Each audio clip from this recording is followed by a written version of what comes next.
There's one thing happening across Canada that's quietly shaping how people feel about real estate, and almost no one's talking about it, at least not how it relates to real estate. So in this video, I'm gonna talk about what that is and how it's affecting real estate. With the wave of violence that's cascaded over the Lower Mainland to start the year. So what I'm talking about is the rise in extortion-related incidents across Canada, especially here in Greater Vancouver. So in Surrey alone, so far this year, and it's only January 23rd, there's been 34 cases that have been reported to the police. I believe 21 victims, 7 shootings, and I believe one person's also been killed linked to extortions as well. So this is pretty scary stuff. You know, right now, so far it's affecting the South Asian population. It is South Asian gangs supposedly that are targeting wealthy, successful South Asians. So that's what's been happening. It's been happening for quite some time now. I first heard about this back in October 2023.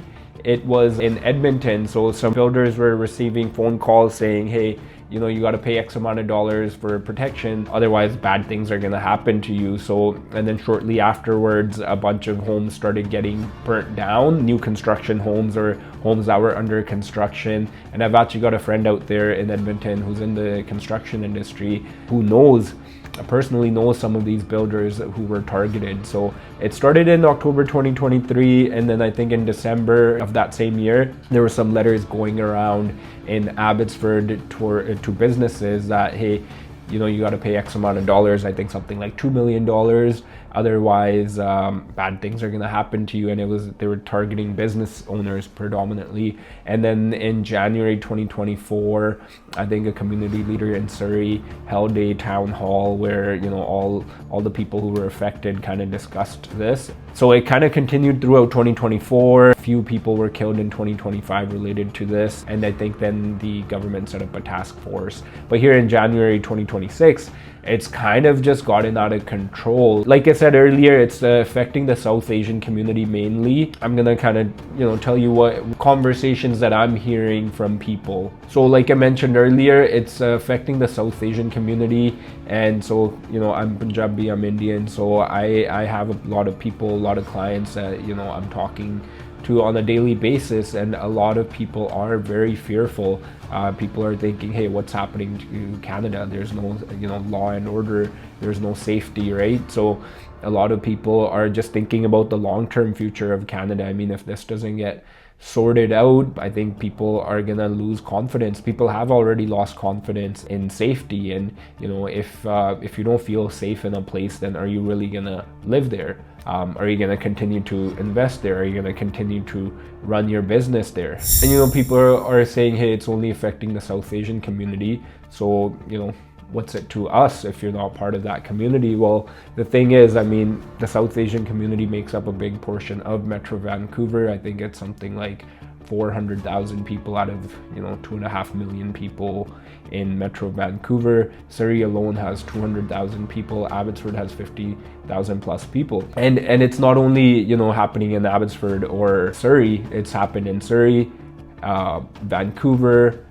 West Vancouver, Edmonton, Winnipeg, Brampton. So it's across Canada, and I think it's not a good look for Canada, because if you're outside of the country and, you know, you see this happening, what are you thinking about Canada? And do you really want to invest there? You know, if you're an investor, and I'm not talking about just investing in real estate, but investing in businesses, right? Because businesses is how the economy grows.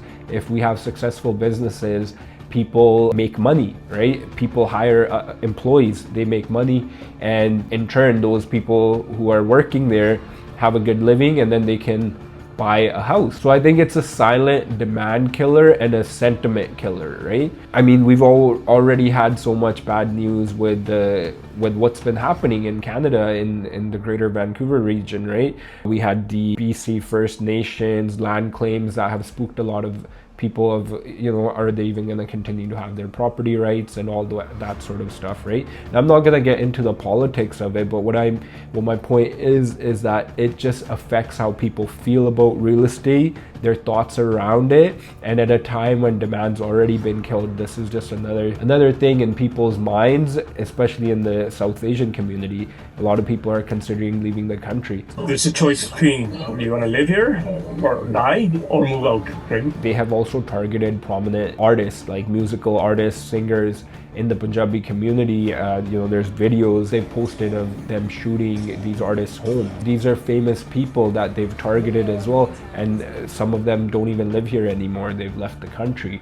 So if wealthy people are leaving the country, then it could be that other people start leaving the country as well. And real estate isn't just about prices, but it's about confidence. It's about how people feel about their safety. It's always been a thing that, people ask, hey, how safe is this area before they buy into a certain area? But the thing with this is it's spread out. It's not like they're particularly targeting a certain neighborhood. They're going after these business owners that live in all over the place, right? So it makes people not feel safe no matter where you're living. It's definitely gonna affect where people choose to live, but you don't really know where it's gonna happen next, where a shooting's gonna happen next. I hope it gets under control pretty soon here. The other thing I'm hearing is that they've targeted some realtors as well, that I've heard through the grapevine, and that's also pretty scary to me personally. I mean, I'm a realtor. However, it just makes me think, like, how are people feeling, people who have gotten these threats, these calls, how are they living day to day? I mean, you probably think twice about going out of your house, to the coffee shop. And then as a realtor, who do you meet? Because as a realtor, we're always meeting people, right? So it's definitely a big public safety issue. I do think long term it will get sorted out, but this is just another thing that we're having to face here in a already difficult real estate market. Just another thing that's affecting the demand side, and ultimately it's going to affect prices too. People don't have that confidence. People don't have the confidence in the country, to be honest. But like I said, I do think long term it will get sorted out. But I just wanted to touch on this quickly. Thanks for watching, and I'll see you on the next one.